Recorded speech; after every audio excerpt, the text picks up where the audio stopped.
Halo guys, di video kali ini kita akan membahas terkait dengan topik tambahan yaitu control for information security. Ini topik terakhir di sistem informasi pengelolaan internal. Nah, sebelum itu aku mau menginfokan bahwa em, untuk full video dan materi PDF ini sudah tersedia di LinkedIn. Ini bisa dicek di deskripsi di video. Nah, untuk saat ini ada manajemen pajak, terus ada CP juga termasuk ada manajemen strategi dan kepemimpinan. Nanti ada video full ya. Kalau di YouTube mungkin hanya beberapa beberapa saja yang ditampilkan. Nah, untuk fullnya ada di LinkedIn. Terus nanti juga dapat materi-materi yang akan dikirimkan melalui email atau Google Drive. Oke, kita lanjut lagi di em, topik berikutnya. Oh iya, untuk fullnya nanti kemungkinan diusahakan di 31 Agustus untuk 7 materi CA itu selesai. Oke, kita lanjut ke berikutnya itu topik Control for Information Security. Jadi di sini ada yang namanya kerangka trust service. Jadi kerangka ini dia menyusun pengendalian IT dengan 5 prinsip utama. Yang pertama adalah keamanan atau security, ya jadi dia mau fisik ataupun logis, intinya memastikan apa ya, sistem dan data itu dikendalikan serta dapat dibatasi untuk penggunaan yang sah. Kemudian ada kerahasiaan confidentiality, ini jaga-jaga ya, takutnya keluar di ujian. Oh ya, nanti juga kita akan bahas soal setelah ada video nanti khusus bahas soal. Kemudian ada privacy, kemudian ada integritas pemrosesan, ya. Jadi dia secara akurat, lengkap, tepat waktu, dan hanya dengan otorisasi yang benar. Kemudian ada ketersediaan, availability, kemudian oh ya ada 5. Nah, keamanan informasi ini dia membatasi hanya pada pengguna yang sah, yang memang biasanya sudah disepakati atau ditunjuk perusahaan. Kalau dalam konteks perusahaan ya, atau dia melindungi kerahasiaan data organisasi dan privasi data pribadi. Kemudian, oh ya ini tadi, kalau ditanya Five Trust Service dalam dalam apa namanya, dalam pengendalian IT itu 5 prinsip dasarnya itu apa ya? Nah ini jawabannya. Nah yang pertama itu keamanan. Keamanan itu bukan hanya masalah teknologi, yaitu em, dia ada manajemen yang di belakangnya, terus ada siklus-siklus yang memang dibutuhkan untuk keamanan ya. Nah, 4 langkah dalam siklus keamanan itu, yang pertama kita harus menilai ancaman dan memilih respon risiko. Jadi manajemen puncak tuh harus tahu apa yang akan jadi ancaman dan apa yang akan jadi responnya. Apakah akan reduce, accept, share, or then avoid. Ya. Tujuannya agar alokasi sumber daya sesuai dengan toleransi risiko. Langkah kedua adalah menyusun dan mengkomunikasikan kebijakan keamanan informasi. Jadi kebijakan ini disusun oleh manajemen termasuk sanksi atas pelanggaran. Am, Komunikasi tidak cukup hanya lewat dokumen atau email, nanti juga bisa melalui pelatihan dan sebagainya. Kemudian ada akuisisi dan pengembangan teknologi, jadi perlu investasi nih dengan alat-alat atau teknologi yang dibutuhkan. Kemudian pemantauan dan evaluasi berkala. Jadi risiko harus harus berkembang sesuai dengan kemajuan teknologi. Nah, di sini kenapa sih manajemen puncak harus terlibat ya? Karena banyak fungsi-fungsi yang sangat krusial. Yang kedua adalah masalah ini nggak bisa diselesaikan hanya sendiri-sendiri, jadi harus ada koordinasi antar bagian, kurang lebih kayak gitu.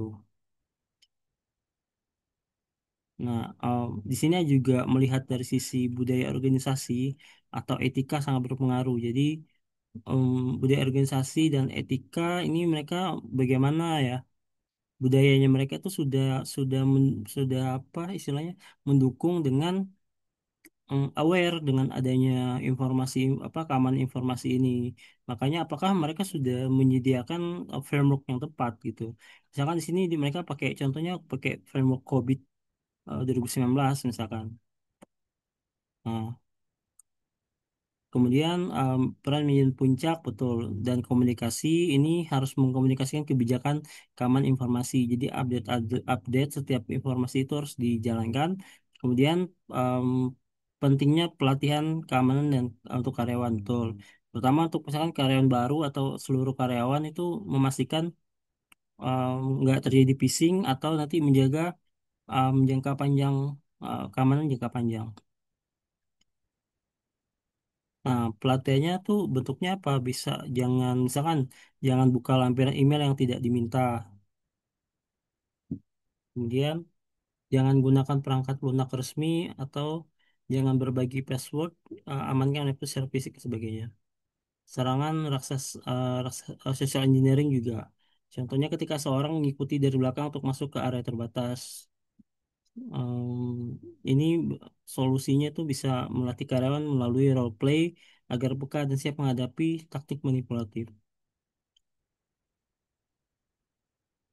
Contoh nyata dukungan manajemen. Jadi seorang staf IT bank dia menolak menolak memberi akses ke ruang server kepada eksekutif baru yang belum terdaftar. Ini contohnya. Penegakan sanksinya ya manajemen harus mendukung penegakan hukum termasuk pemecatan jika perlu. Kemudian ada namanya model berbasis waktu dalam keamanan informasi. Jadi time based model information ini dia kombinasi dari preventif, detektif dan korektif. Em, meres jadi uh, jadi misalkan kita dapat serangan nih.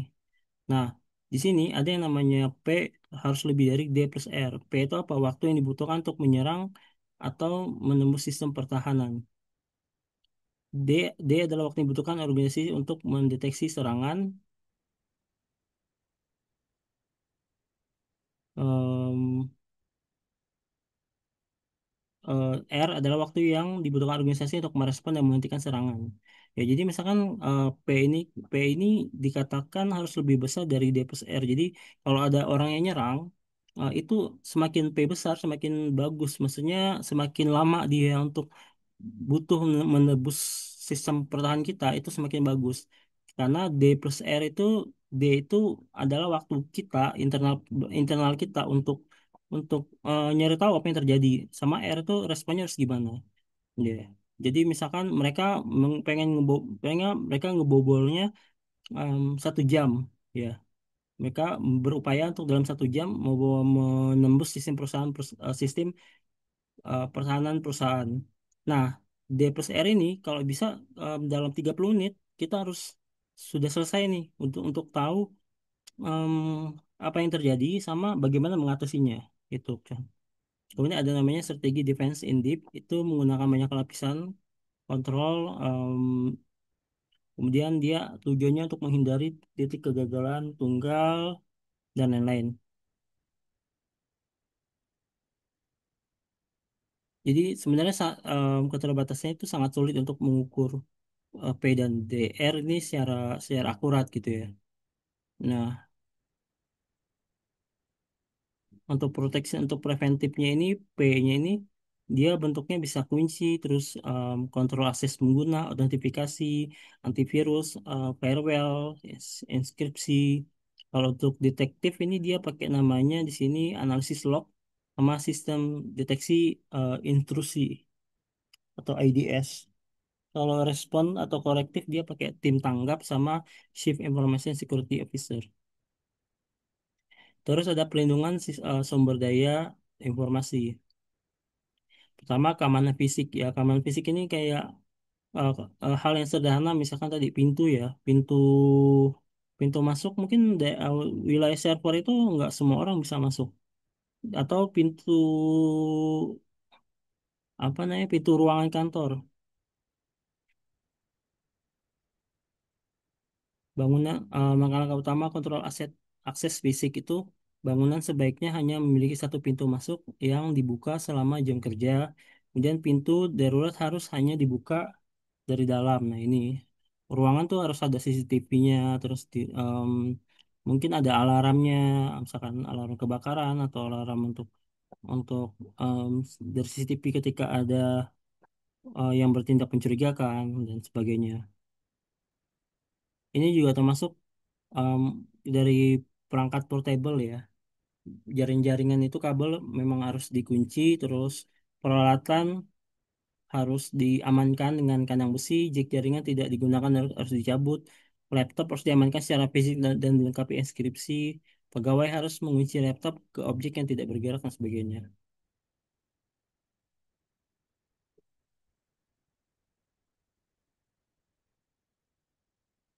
Kemudian ada proses kontrol akses pengguna, itu ancaman tidak hanya berasal dari luar organisasi, tapi juga ada pegawai yang bisa melakukan tindakan yang tidak sah gitu. Jadi nanti akan harus dilakukan apa?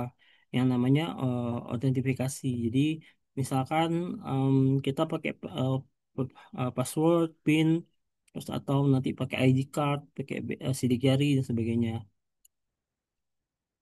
Nah, em, jadi kalau password dan lainnya mungkin itu bisa ketebak ya. Makanya di sini mungkin akan dicoba dengan yang namanya sistem biometrik. Dia eh, mungkin untuk identifikasi lebih lebih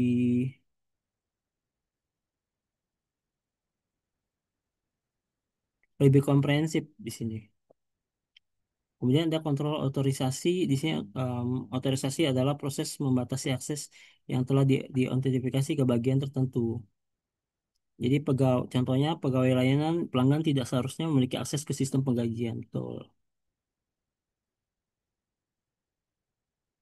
Nah, solusi IT itu dia untuk yang misalkan kayak anti malware itu dia bisa langkah-langkahnya itu edukasi kesadaran bahaya malware, terus instalasi perangkat lunak anti malware dan sebagainya.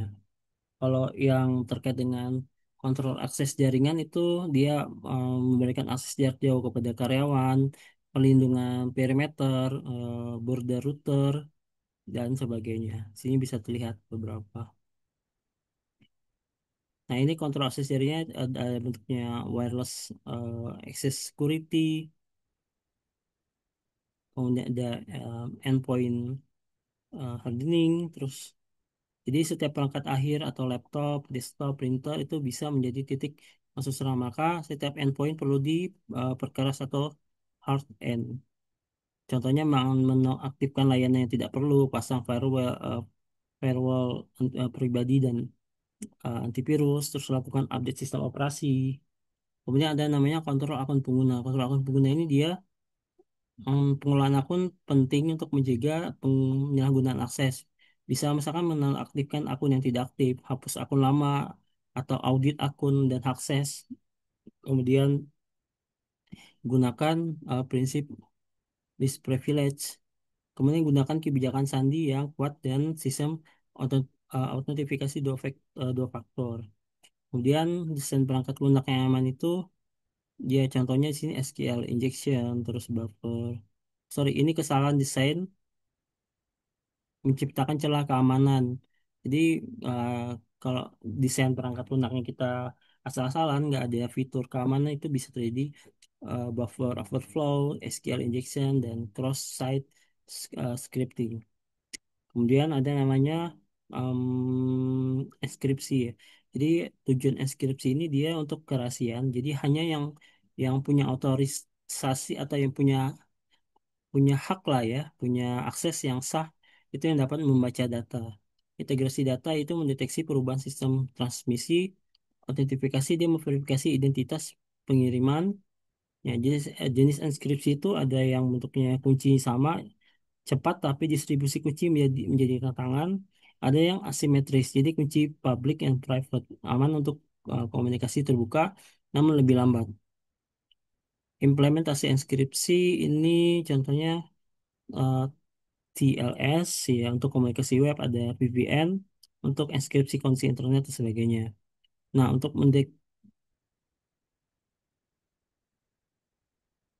mendeteksi serangan itu kita pasti pakai log analisis ya. Log analisis ini dia menganalisis log untuk mendeteksi aktivitas mencurigakan atau upaya akses tidak sah. Ya, fokusnya pada gagal login, upaya akses tidak sah dan sebagainya. Kemudian ada namanya detection system, itu sensor atlas pusat pemantauan. menganalisis lalu lintas jaringan yang melewati firewall. IDS itu hanya memberikan peringatan saat deteksi pola mencurigakan. Kemudian IDS ini dia juga bisa dipasang di perangkat tertentu untuk mendeteksi perubahan konfigurasi.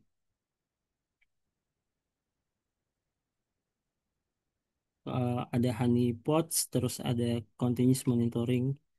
Nah, kemudian untuk merespons serangan kita bisa pakai namanya um, Computer Incident Response Team, terdiri dari ahli teknis dan manajemen senior. Dia bertanggung jawab untuk nanti kalau misalkan ada apa serangan-serangan ya, terutama untuk nanti deteksinya, untuk containmentnya, untuk penahanannya, terus pemulihannya. Terus ada yang namanya Chief Information Security Officer. Ini dia yang bertanggung jawab keseluruhan atas keamanan informasi. Kemudian memantau dan merevisi solusi keamanan. Dia memantau dan perbaikan berkelanjutan. Dia terkait dengan komponen monitoring dalam KOSO IRM. Jadi penetrasi testing, kemampuan deteksi dan meresponnya, kemudian ada change control and change management, kemudian ada yang namanya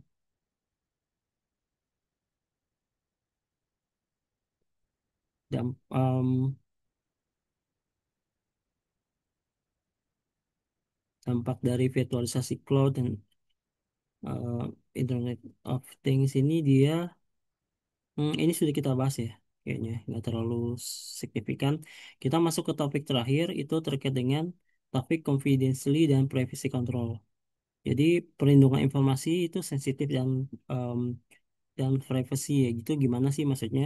Jadi organisasi itu punya informasi yang sensitif ya, seperti rencana, strategis, rahasia dagang, dokumen hukum. Nah, organisasi itu nanti gimana caranya untuk menjaga informasi serta data pribadi dari pelanggan, karyawan, dan sebagainya. Nah, langkah-langkah yang untuk digunakan untuk melindungi kerahasiaan dan privacy itu bisa identifikasi dan klasifikasi informasi, terus ada inskripsi informasi, ada pengendalian akses, ini contoh-contohnya. Kemudian ada pelatihan karyawan. Ada juga termasuk kontrol fisik, batasi akses tadi ya, pemantauan, dan virtualisasi dan cloud. Kemudian untuk pelatihan training, jadi pelatihan ini dia mungkin harus harus mencakup gimana cara memberi label pada laporan sesuai dengan sensitivitas informasi, larangan meninggalkan dokumen di atas meja, betul, etika penggunaan email, chat, misalkan jangan gunakan reply all, pemahaman tentang em, klasifikasi data agar karyawan dapat mengenali dan menangani risiko kebocoran dan sebagainya. Kemudian ada namanya regulasi dan oh ini cuman cuman em, for information aja. Kayaknya nggak terlalu penting. Nah, kemudian yang selanjutnya adalah terkait dengan pencurian identitas. Itu jenis-jenisnya ada kejahatan keuangan. Ini contoh-contohnya terkait dengan misalnya kalau keuangan sih pasti bank ya, atau data pribadi terkait pinjaman, pencurian identitas medis. Jadi untuk bisa dapat layanan akses medis, kemudian ada pencurian identitas pajak. Biasanya untuk nomor jaminan sosial dan sebagainya untuk klaim. Nah, perlindungan, kemudian masuk ke enskripsi. Enskripsi ini dia kayak kontrol preventif untuk melindungi kerahasiaan dan privasi informasi. Jadi dia melindungi data selama pengiriman melalui internet dan menjadi lapisan terakhir pelindungan terhadap akses akses yang tidak sah. Di sini ada plain text, isi data asli, ada chip text itu hasil transformasi data yang tidak bisa dibaca tanpa proses enkripsi. Kemudian ada deskripsinya sendiri, jadi proses mengubah plain text menjadi ciphertext. Kemudian deskripsi proses mengubah ciphertext menjadi plain text. Ya, jadi mungkin kata-kata dijadiin angka gitu ya, atau kombinasi angka huruf terus em, atau jadi isi asli data itu nanti di akan diubah, ditransformasi ke data yang nggak bisa dibaca atau kayak digembok gitu ya, digembok dulu tanpa dia ada proses deskripsi, eh, eh, tanpa proses enskripsi gitu jadi datanya. Jadi datanya dikunci terus di di selain dikunci juga dia diubah dulu gitu ke dalam bentuk format yang nggak bisa dibaca. Baru nanti di enskripsi itu diubah diubah nanti baru di deskripsi itu baru bisa dibaca.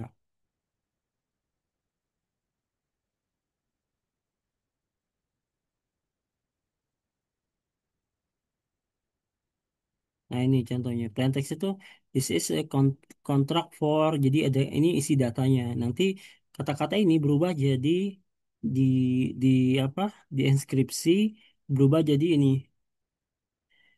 jadi simbol-simbol atau yang kita nggak bisa kita terjemahkan kalau kita nggak masuk ke enskripsi algoritma. Nah, sehingga nanti em, ini nanti akan dari yang bentuk ini nanti akan kita balikin lagi ke sini. Semakin panjang inskripsinya gitu, maka semakin kuat inskripsi karena mengurangi jumlah blok dalam ciphertext dan sebagainya. Ya. Inskripsi itu ada dua, simetris sama asimetris. Kalau simetris itu kuncinya sama untuk menginskripsi dan mendeskripsi data. Tapi kalau asimetris itu dia beda-beda ya, ada public, ada private.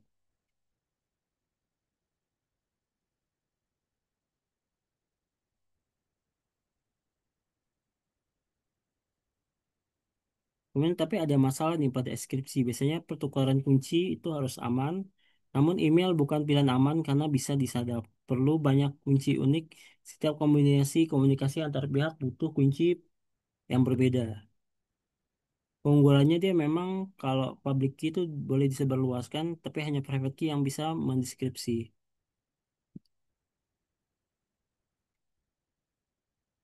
Solusinya itu bisa kita gabungkan simetris dengan asimetris.